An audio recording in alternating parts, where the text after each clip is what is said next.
You're watching Leafs Morning Take with host Nick Alberga and former NHLer Jay Rosehill. The show starts now. All right, what is good, everybody? It's a Tuesday edition of Leafs Morning Take. Nick Alberga and guest co-host Carter Hutton. Huts, I don't even remember the last time we had you on this show. How you been? It's been a while, buddy. Honestly, I thought like you just ghosted me a bit there, but it's good to be back. You know what I mean? It's nice. I was missing you, and it's good to be back on and talk a little Leafs here. Let's dive into it. Won't lie. I mean, it felt like Jay Rosehill was the Iron Man, like Phil Kessel is in the NHL. He was the Iron Man of podcasts because he rifled off 1 billion podcasts in a row. But it's great to have you back. Where did we last leave off? Were the Leafs still playing?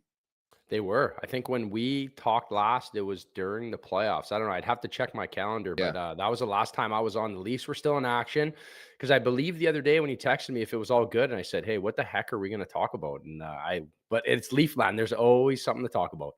Oh, just wait to see what we talk about today. And I'll tell you, and we've been saying this on the podcast, it's been a bit difficult the last little while, but greener pastures, I would say, coming up in the month of June, leading up to the draft in Vegas, also free agency, lots to cover, lots to talk about. I want to get your thoughts first and foremost on Game 3 of the Western Conference Final, and you being a goalie, specifically on the game-winning goal in the third period. You know what's weird? I view that Robertson winning goal as just a goal scorer's goal. And he mentioned it after the game, how his goalie coach really helped him out, and he's worked on that shot in practice. But how did you view it, the one on Skinner there in the third? Yeah, you can go both ways on it, honestly, Nick. Like a goal scorer's goal, it's smart. It's an educated shot, knowing that if the goalie's skate is on the post, there's going to be a little bit of space there to jam it in. But also a dog shit goal by Stuart Skinner, like a goal you just cannot give up at that point, especially with the amount of time he had just sitting there. And it's tough, right? It's, he's made a lot of good saves in this series, but for me, it's the fact of the tale of two games, right? Edmonton comes out flying, and it's disappointing, I think, the way that the Oilers answered the start of the second period. Like, you have to know as a player sitting in the dressing room after the first period that the Dallas Stars are going to come out with a fire lit under their ass, right? And Jamie Benn on the initial draw gets it in, goes to town, sets a tone for the whole period. So it's one of those ones where I don't think Skinner was horrible, but at the same sense, like, you have to make saves at certain times, and that was one. And hats off to Robertson. That's a smart play. I remember Connor Garland was really good at that as well. Remember him getting one on me. He wouldn't even look at the net. He would just shoot into your feet as soon as you got into that RVH position because knowing that there's a little bit of space. But that's what good players do, man. They learn what goalies do, and they try to exploit it. And I think we knew this going into the playoffs. It was pretty much going to be a referendum on Stuart Skinner, and just the air came out of that building when that goal went in. And the camera crew, I thought, did a great job over on Sportsnet and HockeyNet in Canada, just looking at some of the Oilers players, and they look so deflated. It's tough, and obviously you can speak to this being a goaltender to let a goal like that in that moment. But again, I saw it as a really nice play shot by Jason Robertson, who had an unbelievable night for the Dallas Stars. I believe hadn't scored in 8 or 10 games, and then comes out, gets a hat trick. But I just wonder now, moving forward with Dallas being 2 wins away from the Stanley Cup final, how Edmonton responds after they were tremendous, I felt, in the first period. And if the Oilers can get the job done losing a game like that in a best-of-7 series. Yeah, that one is a heartbreaker, especially the early lead. And I like Edmonton, like, obviously the way they play with their guns, but Dallas's depth just seems to shine through. And right now, those timely saves by Ottinger, like, it seems like the game could have slipped out of hand a little bit there yesterday, especially 2-0 early. And I think for Ottinger, right, that just shows his mental fortitude in the sense of, in the first period, you give up 2 quick ones, right? And you're kind of hanging on. And then all of a sudden now you get the lead 3-2, and then you give a goal up in the last minute of the second period, right? So, which is a lot of pressure to go into the locker room and sit on that. So for me, I like where Edmonton's at in a sense, but I also think that Dallas has just been the more complete team, right? I think there needs to be a little bit of a shot in the arm here for Edmonton to try to find a complete 60 minutes, which I don't think they've found here so far. Yeah, and that's the problem. Again, it just razor thin, and it stinks for a guy like Skinner because I thought he made a couple of big-time stops in that game, but Ottinger did as well. But you look around the league right now, there are 4 teams remaining, and it's quite definitive who 4 of 4 is in terms of being the worst goaltender of the 4. And you wonder if that's going to hold up here for the Edmonton Oilers. Like, just starting that game again, and my reaction after they lost, I'm like, man, that is that is a crippling loss in a best of 7 series. When you play that well in the first period, probably should have been up 4 or 5-0, to blow that lead, to tie it back up, and then to let it go like that and to lose the game. In the grand scheme of a 7-game series, I just don't know how you recover from that. But it is the Oilers. I thought McDavid looked great in the first half of the game. But to your point on Dallas, and maybe they don't get enough credit because they are not seen a lot in this country, but the depth is wild. Like, wait until Joe Pavelski gets going. They get Rope Hintz back in the lineup. They're so mobile on the back end, led by Miro Heiskanen. They got Ottinger. Like, I think that team is ready to win a Stanley Cup, but you can make that case for each of these 4 teams.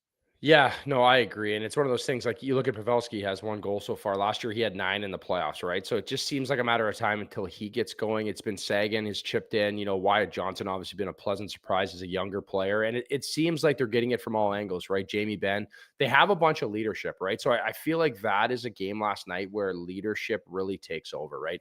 I've been in those situations before myself on teams where you have a bad first period and you're hanging on for dear life, and you get out of it, honestly, luckily, just to be down 2-0, and you rally the troops, right? You find a way to pull it in. And I think Jamie Benn, like, for me, on that opening draw in the second period, just lulls the puck in, goes to work, and almost sets the tone for the whole period. Yeah. And that's where, when you talk about all these leaders they have, they really led the way last night in a huge comeback win. It's funny you say that, because that was the one thing I noticed. I'm like, okay, so the puck drop, like, how's Dallas coming out? And he was like shot out of a slingshot going into the ozone. And then the goaltender, Skinner, almost misplayed the puck, and it started everything. Like, I think, this day more than ever, and maybe you can speak to this, there are like crazy swings in momentum, like very NBA-like, where you don't need to watch the first 95% of the game. Just watch the last 5 minutes, and that'll be your story in the NBA. But it is wild where it's become here in 2024, where like a 3-0 lead is not safe, 2-0 is not safe, 4-0 is not safe. It really doesn't matter. No lead is insurmountable anymore. It's crazy. No, it is, yeah. And it just, again, I guess this is another thing we could say about these Oilers, which is, it's just like Oilers hockey, right? They play that run and gun, and if the goalie can keep it to 3, they're pretty much going to have a chance to win. And last night he didn't, because that's just the way they play. And not to totally knock Skinner, like, he made a few big saves, a breakaway save, and then they had another really grade A chance when it was tied 3-3 at the end of the second period. Like, again, you tie the game 3-3 late in the second period, and you give up a glorious chance in the last like 20 seconds of a period. It's just losing hockey. That's losing hockey. And you just like to see a better push here, I think, as the last Canadian team in. But at the same time, like, I don't hate the Dallas Stars. Like, man, they have a lot of good players. Like, I love Jamie Benn, the way he plays. Pavelski. They have a lot of veteran guys that you don't mind seeing at this point of year. But you'd think in the final 4 teams, right? You're down to the final 4. So this is the cream of the crop. You'd be a more complete game. And with the Oilers, it just seems at times it's like they're just so heavy on 97 and 29 and just hoping that they can outgun other teams. Yeah, it's weird though, because I think the first 2 games have been what I expected from this series, low scoring, a Dallas Stars type game. And then weirdly enough, game 3 is more prototypical to what you see from the Oilers, and they lose the game. And that's why I think Dallas is such a tough team, Huts, because they can beat you in a variety of different fashions. And obviously when you have Jake Ottinger, that certainly helps. When you have that blue line, when you have the depth up front. So they almost sort of beat Edmonton at their own game. And that's my wonder moving forward in this series, the recovery. It was great to see my boy Adam Henrique back in the lineup after missing a boatload of games with an ankle injury, scores the goal. You can't forget like the narratives and storylines of these players and how hard they work to get to this moment. Like, it's not like every year you get this chance. Like, even a guy like Tyler Seguin, what was it, in his rookie season, he won the Stanley Cup with the Boston Bruins, and he's been playing outstanding. Him and Matt Duchene have really stood out for me, where it's like, guys, it's weird for us to say, but like in the back half of their NHL careers, and they're really playing inspired hockey, but you also remember how they were earlier on in their careers. Yeah, it's something that you take for granted a bit when you're a younger guy. Like, I remember being part of a few teams, just even as like an extra, right? I was with the Sharks when they lost in the conference final to Vancouver, and then I was with the Blackhawks in 2013 when we won a Stanley Cup. And not that I necessarily feel like I won a Stanley Cup, like I have a Stanley Cup ring. It was really cool being a part of it. But then, like, I went on to have an NHL career. I don't really consider it in that sense. But I think the hardest thing is when you're young, you don't realize how valuable time is in the NHL, right? So I think when you get a taste of it when you're young, or you win a cup, or you go on a playoff run, all of a sudden you think that is just like the norm. And then as you develop, or you become more of a veteran, you get more experience, you really start to realize like how hard it is to make the playoffs and to be part of something like that. So I think these guys in Dallas really cherish, like, you cherish it a lot more as you get older. And I feel like no matter what you tell a young guy as a veteran player, like, hey, like, enjoy these moments. You don't know how many you'll get. It's really hard to like savor it as a young guy until you've put in the years and the work. And then you start to realize that as you get older, like, man, it is really hard to make the playoffs and even to get in the playoffs, let alone go on a run here to get to the conference final. It is an absolute grind, and looking forward to Game 4 of the Western Conference Final. Mere moments are going to welcome in the great Marty Turco to have a chat about that one, and also the Leafs moving forward in their crease at the Leafs Nation 401. First and foremost, where you could subscribe, hit that like button here on YouTube, Leafs Morning Take, wherever you find your podcast. Make sure to leave us a 5-star review, and don't forget to visit theleafsnation.com for the very latest in all things Toronto Maple Leafs. This opening segment and interview is brought to you by Greta Bar YYZ. For a good time, find Greta, 590 King Street West. Weekly specials, live sports, over 60-plus arcade games. Let the games begin. Go big. Go to Greta Bar YYZ as we get set to welcome in the one and only Marty Turko of the Dallas Stars organization. What's going on, Marty? Hey, how you guys doing? Fantastic. Thank you so much for doing this today. Hudson and I were just talking about the game-winning goal for Robertson. How did you see it going down, obviously being a former NHL netminder? I think it was a nice shot. I think it was a great shot. really, really good for us, and great to see Rupe back on the ice and supporting, our usual top point producer, and see him getting back on track. So, Robo's he's got a great release. He's got hockey IQ off the charts, and it was on full display every facet of his game last night. Marty, what have you seen with, obviously you spent a lot of time in Dallas and you've been around Jake Ottinger, just his growth. You look back on a couple years ago, his playoff run, how well he played, as a young guy. Now it's like expectations are on you, and how he's answered the bell here so far. Yeah, he's been great. And, he's just got pedigree. He's a world-class goalie, probably more mentally than anything. Physically, he's got all the tools as well. So in the Jakester, not in battles hard, and his confidence. When he has confidence and he's at top of his crease and waiting on pucks and reading and reacting the way he can, he's just a generational goalie, and that confidence uses over. So his development's been fantastic, and this year has been the easiest with him. He didn't skate all last summer, just some nagging stuff, and so to see him really peaking right now is awesome for the Dallas Stars and our fan base. But he's cool, calm, collected guy, and sometimes you want more because he's so cool in there. But he's just is giving the guys a chance to win pretty much every night. And even though they came out like gangbusters, and we knew it was going to be up to him for maybe 5-10. Turned out to be it was 18 minutes, almost full first period. They just were rocking, and they gave us a chance by just keeping it at 2. So he made some timely saves in the second, certainly down the stretch in the third. So his development's been great. Sky's the limit for this guy, and I only see him to keep climbing on the leaderboard for USA goalies as the Olympics come close. Always about the response for sure, and we look forward to Game 4 again of the Western Conference Final. I wanted to ask you, obviously, about the Toronto Maple Leafs, this being Leafs Morning Take, and you talk about American netminders. How do you view Joseph Woll going into next season?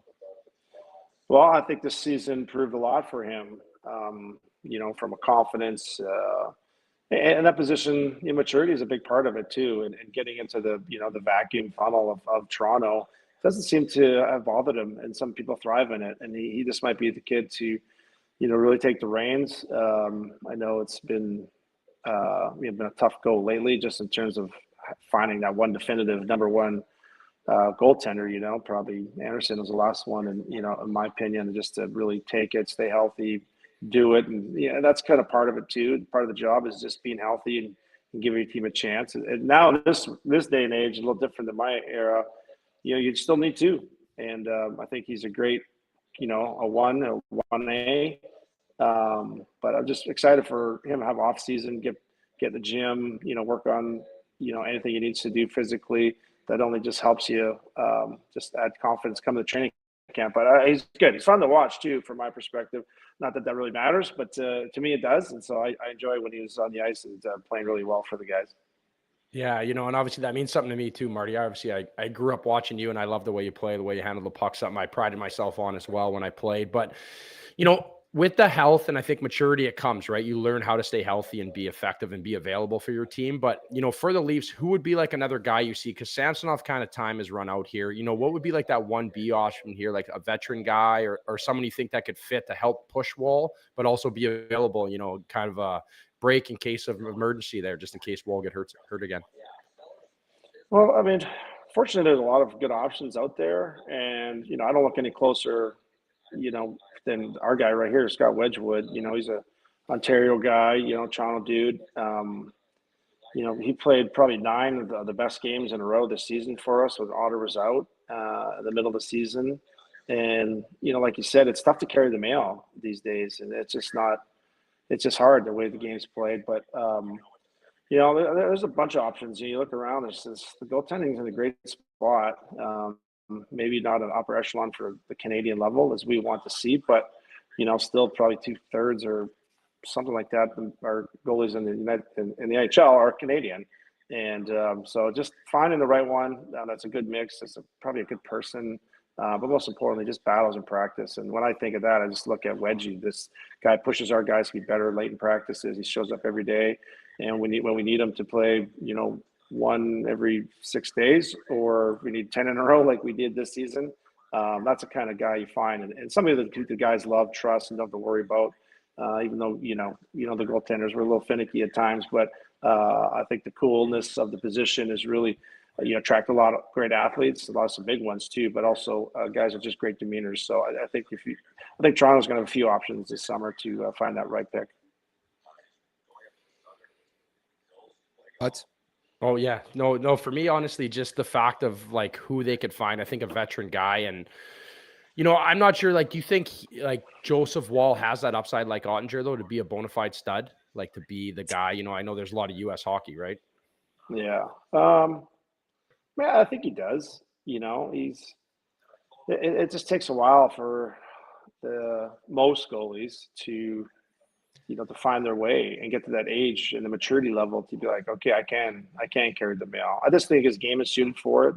I don't know well enough to say one way or the other, but I think just from how he interacts, how he played this year in some really tough spots to give that team the boost that they needed. I thought that really bode well, but I'd have to look a little deeper into the kind of personality offsite and stuff of what he's doing. But I think from the surface, for me anyway, the game alone, yeah, I think he could be. The way Jake Oettinger played that Calgary series that you guys were alluded to a couple of years ago was crazy. It was probably the best goal thing I've ever seen. And I saw him after the series. I was like, I'm sorry, you're actually not supposed to have to play that good to give our team a chance to win, which is crazy how Calgary dominated us to see. We had a good team too, but Jake just really kept us in there. So it was a lot of fun, and he does have that pedigree, but it's just a lot of ups and downs. So you just got to avoid the downs and stay on the ups, right, and just ride that thing out. And I think that's what he can do. Yeah, and I think the reality too, this setting in for Leafs Nation is just the importance on a homegrown talent. That's why the hope is there with like a Joseph Woll, because everybody wants a UC Saros, everybody wants a Linus Allmark, but those guys are just going to be so difficult, to pick up in a trade. And I think it just puts priority in trying to find that guy in a draft and build him up the way they've done with the Dallas Stars and Jake Ottinger. And you're hoping Joseph Woll is that next guy. But I want to get your opinion on the Maple Leafs and Craig Berube and what they've done the last little while after another disappointing first-round exit here. Yeah, it's quite the conundrum, all those, early exits with some high-paid talent, in the lineup. I don't think Leaf Nations care, but it's worth saying again, like it's the hardest it's ever been. Come playoff time, 32 teams, all pretty good. 16 only make the tournament. They got some tough draws over there in the East, and it's not an excuse. It's just the truth. But I think Craig Berube is a wonderful coach. I think he brings a little bit of old schoolness to him.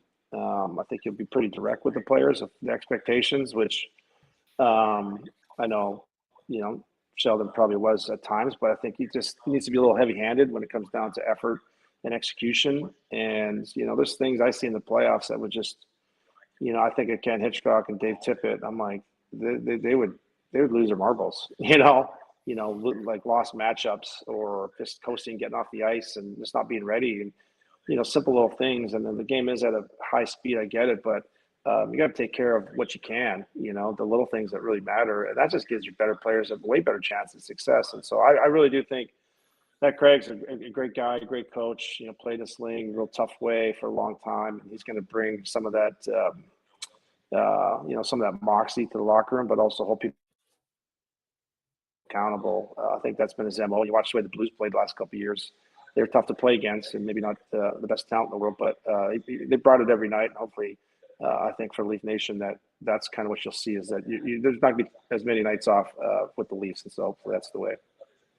Yeah, no, I agree, Marty. And I think that's something that's important, right? Like the non-negotiables of hockey, right? That's something I think as winning teams that I've been on, playoff teams are, you got to buy into what you need to do. And a guy that has struggled, he's been a phenom of a player, but come playoff time, Mitch Marner just kind of seems to disappear. He kind of fades into the playoffs. So, there's a lot of hype around it. There's a lot of talk. What's your take on Mitch Marner? Is that a guy you trade away or is it a guy that you keep and sign here? Because there's been a lot of talk about Mitch.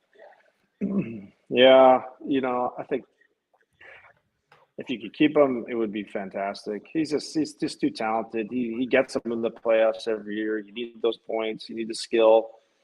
And, unfortunately for him and the Leafs that the sampling's just been too short, right? And I think it's just hard in the first round. It's just such a intense series. And that's not his style. You need to give him chances and, in the overtimes and just a better sampling size, really. But he's all world. He's so gifted.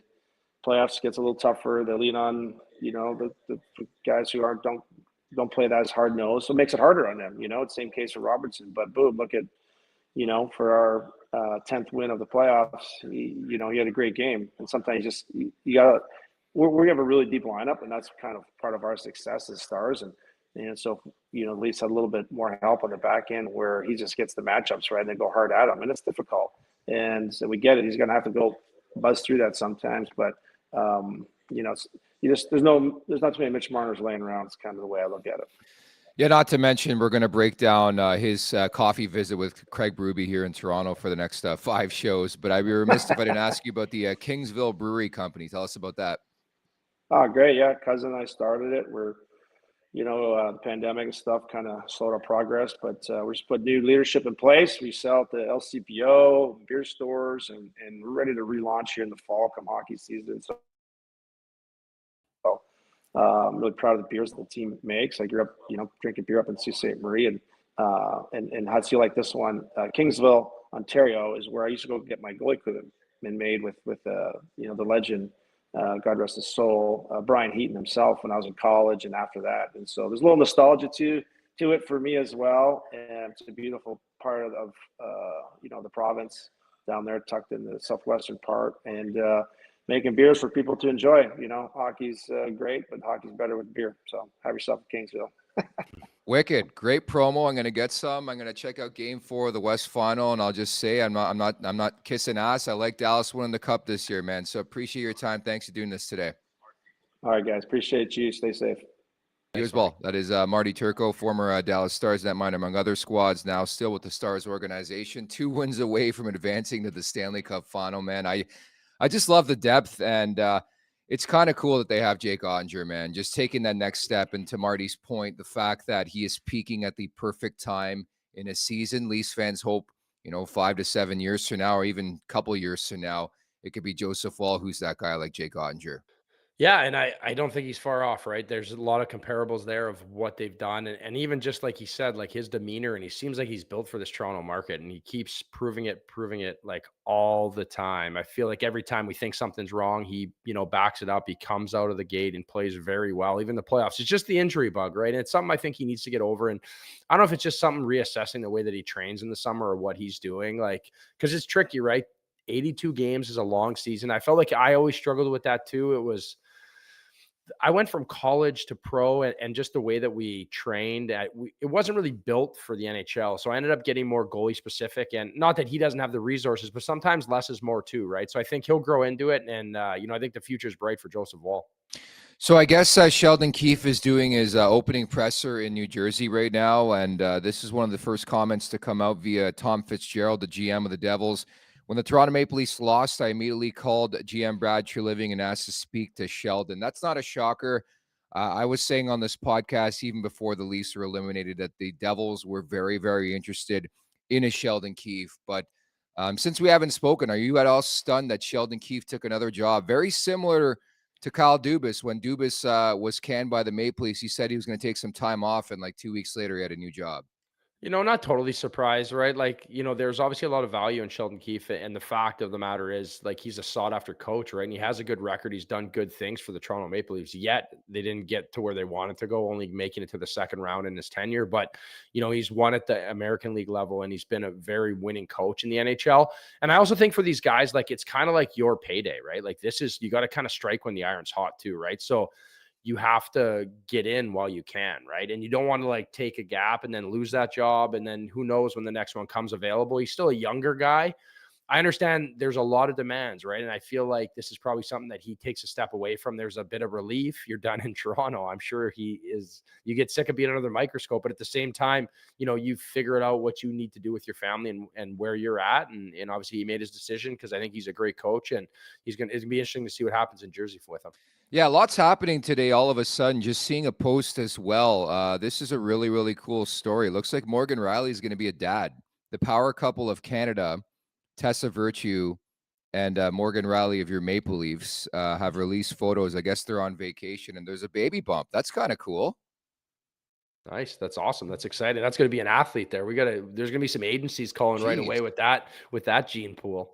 Yeah, that's really cool. That's cool stuff to see here on social media. I know it's sort of a downtime in Maple Leafs activity and news, but just seeing that post now that they're expecting a child, that's really, really cool stuff. And you talk about power couples. Morgan Rielly is one of the best. And I've mentioned on this podcast before, Morgan Rielly's the one guy I have a difficult time like naysaying and talking trash about because of what he's done for this organization, this team. But he's another guy who needs to be better. Maybe we can transition in your thoughts about like how everything went down against the Boston Bruins, how the season played out for this Leafs team.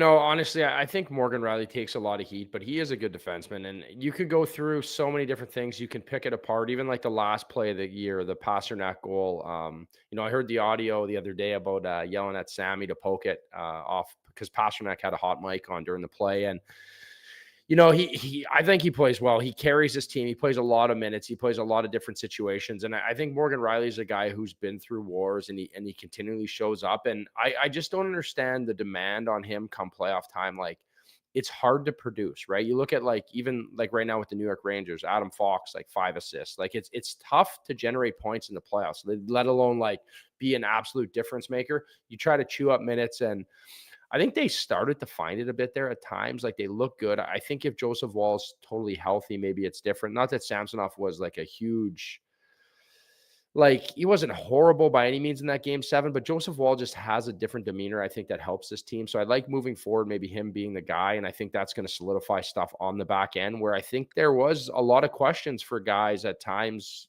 how to play. You're trying to play outside your box because you don't trust your goalie, and it's hard to play that way. Yeah, that's the thing too. I think with this Maple Leafs team, it's so easy to place the blame on the net mining, but I think they need like a reshuffling, a remodeling, if you want to call it that, of their blue line, Huts. And that's the one thing I'm very curious to see. Joel Edmondson, I thought, was a really good fit. I'm still curious to see if he re-signs with this team. He just strikes me as a guy who probably doesn't want that noise, considering what he went through with the Montreal Canadiens. Maybe he's better served for another market, but I'd be open to that conversation. A guy you played with in Joel Edmondson, bringing him back. But I think it's clear as day that they need to re-image their model on the blue line. And again, you would like that comment being a goalie. Like, you can't just, it's so cliche and so easy to blame the crease, albeit it really stinks when game 7 happens and you don't have Joseph Woll. But Ilya Samsonov wasn't the reason they lost that series, but it really was unfortunate considering how he played in the second half, how he played down the stretch. Some of the goals he let in that series, you just can't have it and expect to win. No, it's definitely, especially now when you sit here and you look at the big four, like if you're not going to generate offense, right? I think we went on that. I don't know how many games it was. I don't have it in front of me because I remember talking about it before, but I think it's their last 13 or 14 games for the Leafs in the Yeah. playoffs where they have one game where they scored 3 goals, right? Which is just, you can't win when you're giving up bad goals. Now, when you talk about the Edmonton Oilers and Stuart Skinner giving up bad goals, but they're scoring at a pace where they're getting 3, 4, 5 goals, like then all of a sudden you can hide that, right? You can make a mistake or maybe even 2 mistakes and it can end up, you can still win the game, where I feel like the goalies weren't granted that luxury, right? So then all of a sudden now these mistakes are absolutely magnified. And that's a hard way to play, right? But I also believe that there needs to be a little bit of restructuring in the way that this team is built for them to actually have success, especially when you look up and down the lineup of these teams that are still going. So Yeah, that's fair. And again, we're continuing to break down what Sheldon Keefe is saying in his introductory press conference with New Jersey. And yeah, certainly I think goaltending and the crease will be talked about almost ad nauseum over the next month, leading up to the draft, leading up to free agency, who they get to combo with a Joseph Woll. And we'll have that conversation as it continues. A guy that's come to light in the chat here already, Laurent Boissois, who was a really, really good backup this past season once again with the Winnipeg Jets. Or do you go big game hunting? We're going to have that convo, I'm sure, over the next month as well. But just this comment as well via Sheldon Keefe said he had a restless sleep the night before the Leafs fired him. And that's when he came up with the idea for his goodbye video. It was shot in his happy place near home, aka, I'm going to say it, Lake Ontario. But he said, I had a pretty good sense that the day I was going to wake up and be called in for a meeting. I think, the writing is on the wall. He had to have known. If you watch his presser after Game 7, that struck me as somebody who knew his time was up with the Maple Leafs. But again, lands of the New Jersey Devils, it could be worse, right? no, yeah, like he lands on his feet. And honestly, I haven't been on since that video, but that's something I really had a lot of respect for, the way he handled that and the way he was open about it, where he could have just sailed off into the sunset. He's got his contract, he's got his money. It is what it is. But man, that's probably not the right way to say it, but they care. Like, trust me, you don't just do it for the money, right? Trust me, it's easy to be, it's all relative, right? It's easy to have a job. And I get to view a professional athlete as like, oh, well, they just do it for the money. They have all this money, blah, blah, blah. Where guys care, right? The true people that love the game, love the sport actually care, right? And they dedicate their whole lives to it. He wanted to be a winner. There's no more thing than he wanted to try to win a Stanley Cup for Toronto. It obviously didn't happen. And I'm sure he would be the first guy, if Craig Berube comes in and finds a way to get the best out of this group, he'll be the guy calling Austin Matthews, calling these guys and congratulating them and actually being happy just to see Toronto win a cup. So I think he wears it on his sleeve in that video, and I respect that a lot.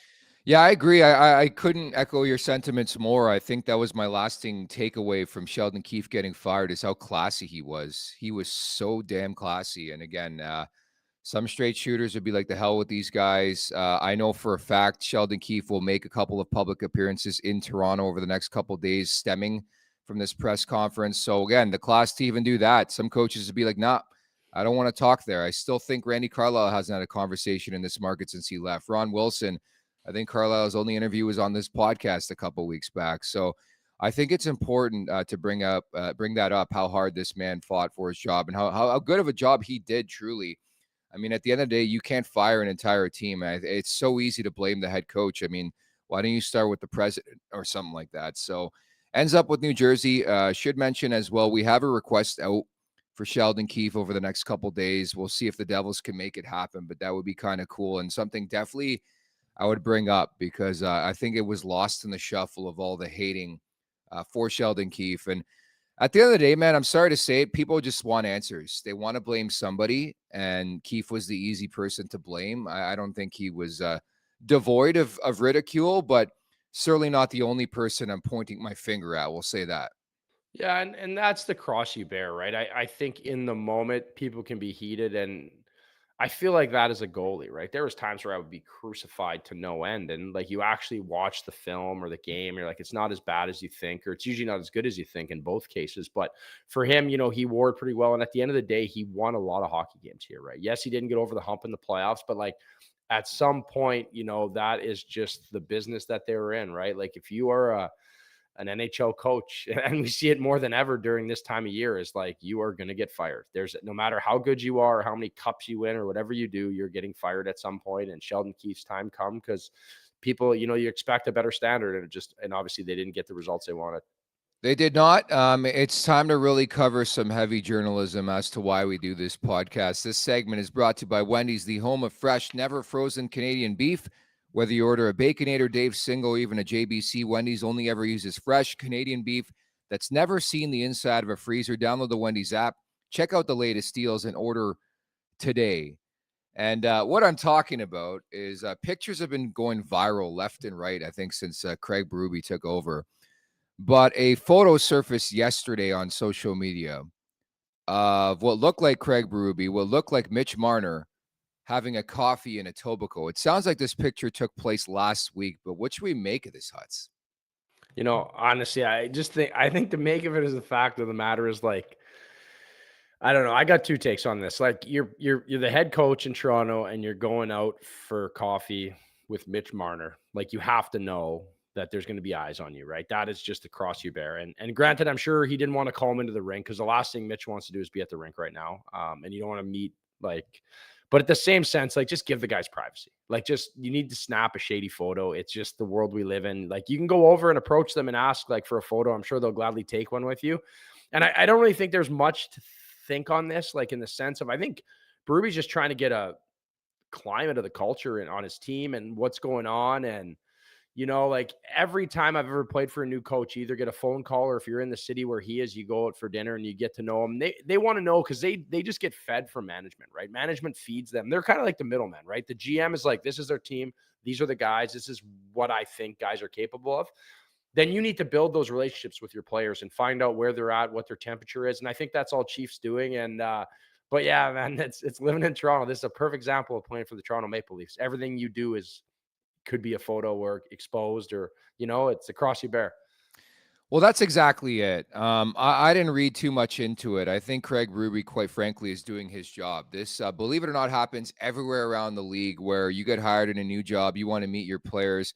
And on top of that, there is no foregone conclusion that Mitch Marner will be dealt. I think the one thing, and I always like to tell friends, because every day I got a buddy reaching out, why didn't they trade him to Buffalo or Philadelphia? Yeah, because it's going to work out with John Tortorella in Philly.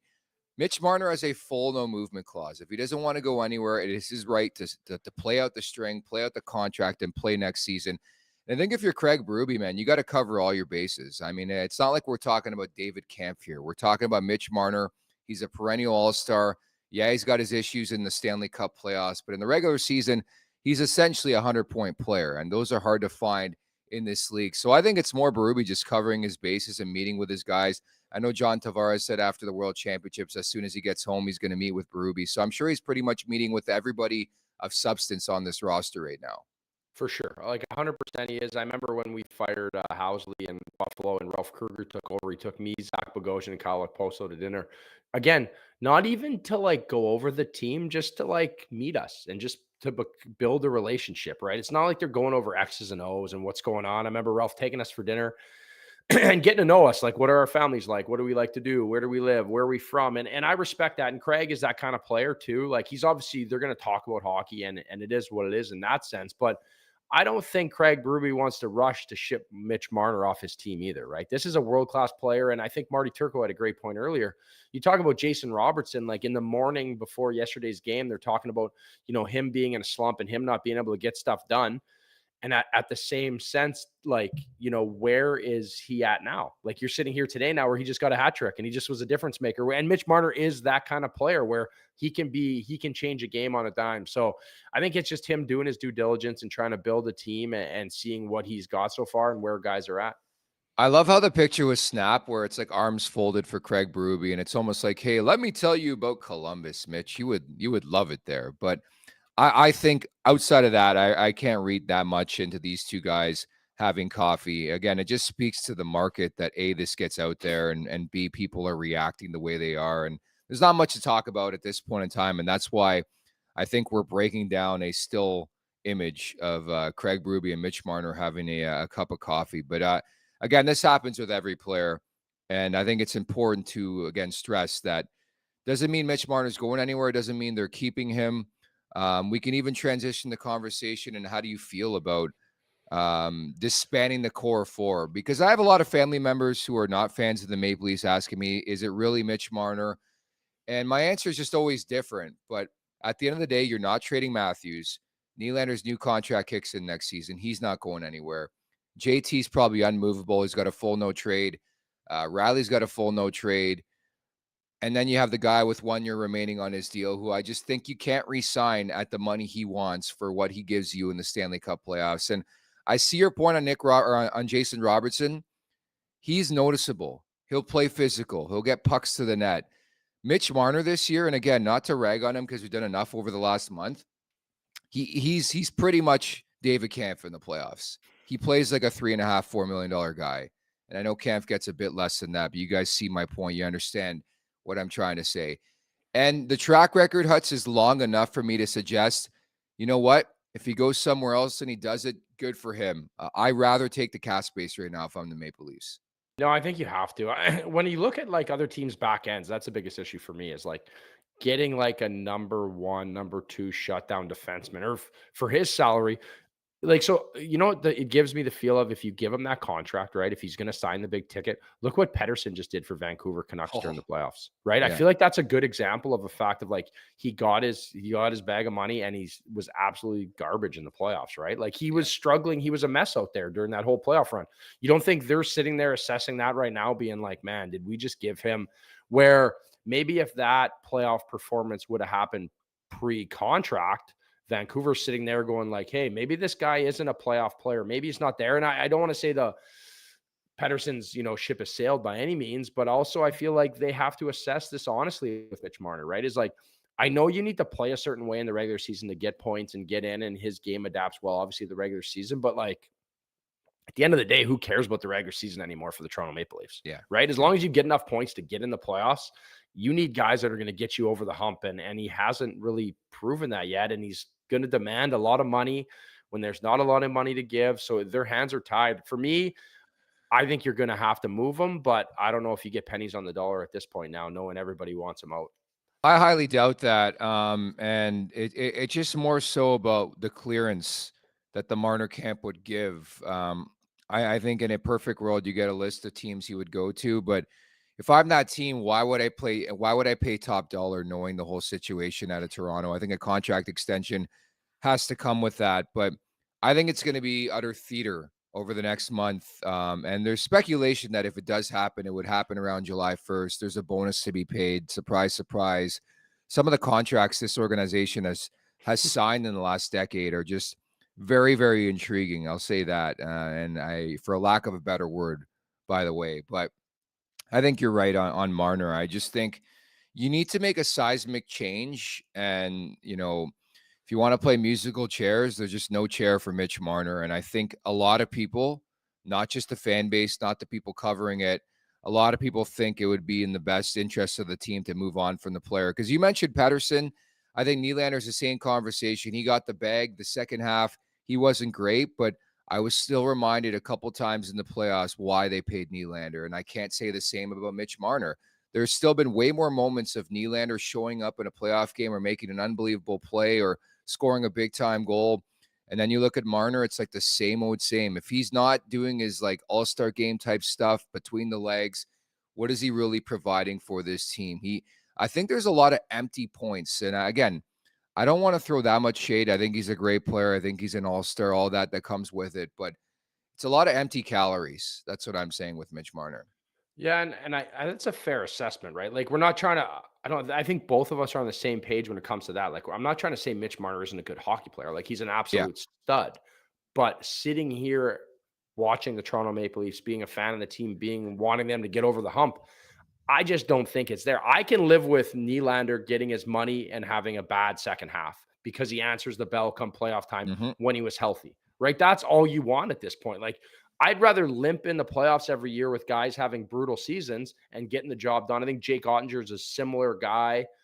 Like he had a bad regular season, a lot of talks, a lot of stuff I did where we're talking about what's wrong with Jake Ottinger this season. And now all of a sudden it's like, who cares? Sergei Bobrovsky, different players that limp in the playoffs. I know those are goalie examples. It's kind of my hot topic, but in the sense of Mitch Marner, like who cares if William Nylander limps in the playoffs if he gets it done when it matters? And I think that's what the difference is with this Toronto Maple Leafs team is they have to find that happy medium of guys that are going to get it done come playoff time. Cause that is where they're at. Cause there's no moral victories anymore winning regular season games.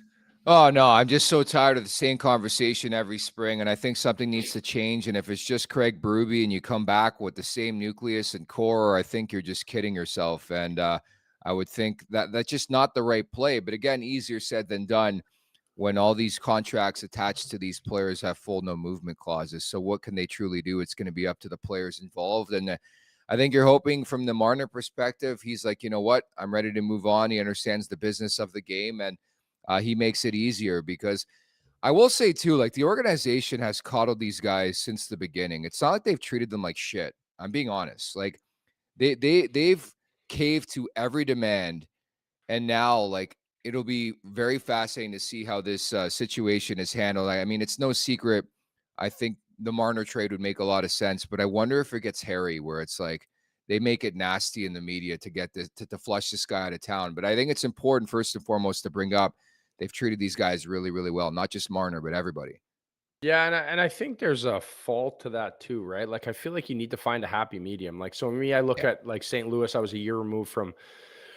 I was gone the next year. I went to Buffalo and they won the cup. But like in St. Louis, there's nothing over and above, right? Like they run it pretty bare bones. Boston Bruins is a well-known team for keeping things like pretty minimal off the rink. Like there's no extra spending. Like they run it like a tight business. Where with the Leafs, everything. I remember being with the Leafs as a black ace kind of. I was the third guy, and they had like almost just as many coaches on the rink as they did players. And it's almost Mhm. like too much. Like you need that happy medium of like there's got to be a little bit of grit, there's got to be a little bit of grind. And I think that gets lost sometimes on the Leafs when you give everybody the keys to the castle. And I felt very similar when I was in Buffalo with Eichels and Reinhardt's and these guys.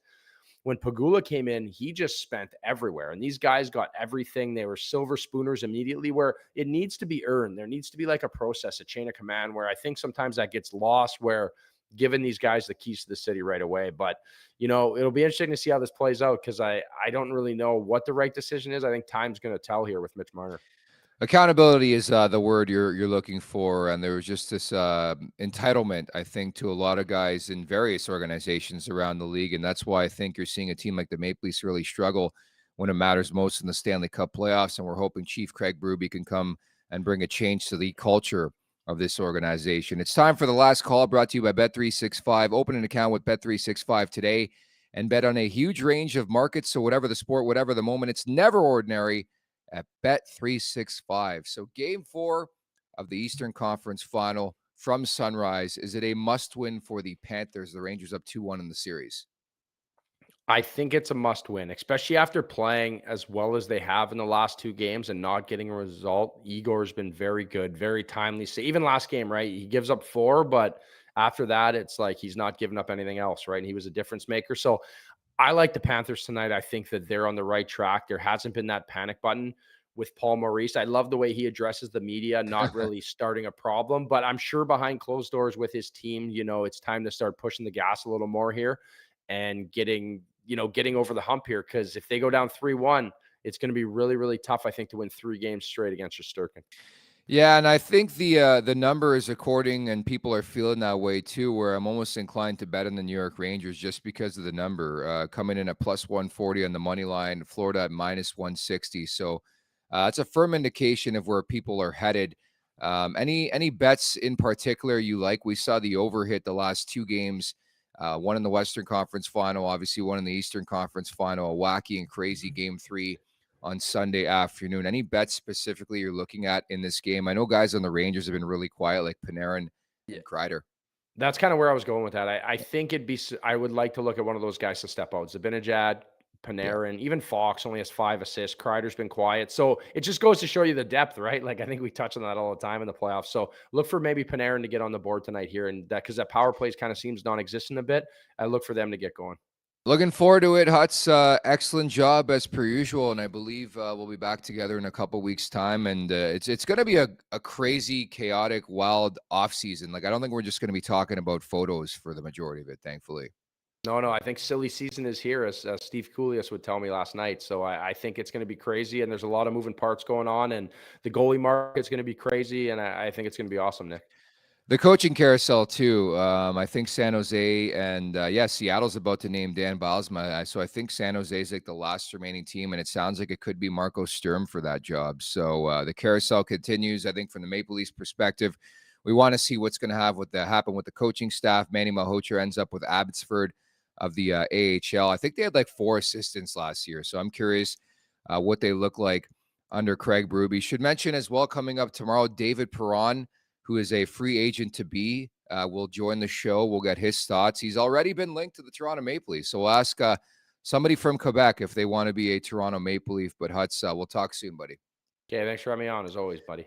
There you have it, Carter Hutton. Thank you to Marty Turco for dropping by today's show. Everybody in the chat, you were fantastic, as per usual. At the Leafs Nation 401, hit that subscribe button. Hit that like button. Leafs Morning Take, wherever you find your podcast. Make sure to leave us a 5-star review. Visit theleafsnation.com as well. Producer Vic, you are the best. I love you. For Carter Hutton, I'm Nick Alberga. Talk on Wednesday. Take care. Make sure to check out more of our content right here on the Leafs Nation YouTube page. We got long-form interviews. We got clips. We got epic rants by Jay Rosa. We simply have it all. And don't forget, you can find out much more at theleafsnation.com. Thanks so much for watching.